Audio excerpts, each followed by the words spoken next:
കഥയുടെ പേര് കരടി പറഞ്ഞ സ്വകാര്യം. ഒരു ദിവസം രാമുവും ദാമുവും നടന്ന് കാട്ടിക്കൂടെ പോയി. അപ്പോൾ പെട്ടെന്നൊരു കരടി ചാടി വന്നു. അപ്പോൾ രാമു പേടിച്ചു പോയി. എന്താ ചെയ്യുക?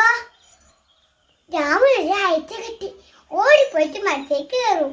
അപ്പോൾ രാമുവിനും കൂടാതെ ഓടിപ്പോയിട്ട് മരത്തേക്ക് കയറി. എന്താ ചെയ്യുക? രാമുനൊരു ഐഡിയ കിട്ടി.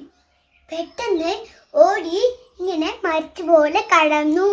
അപ്പോൾ കരടി വരുന്ന മുമ്പ് പെട്ടെന്ന് മണത്ത് നോക്കി. അപ്പോൾ കരടി ചോദിച്ചു, രാമു ഇങ്ങനെ മരിച്ച പോലെ കടന്നെന്ന്. അപ്പോൾ കരടി പോയി ഒറ്റപ്പോക്കൽ.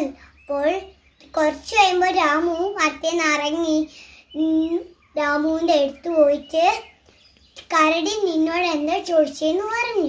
അപ്പോൾ പറഞ്ഞു, ഈ മണ്ടന്മാരനെ നമ്മുടെ കയ്യിൽ കൊണ്ടുവരില്ലെന്ന്.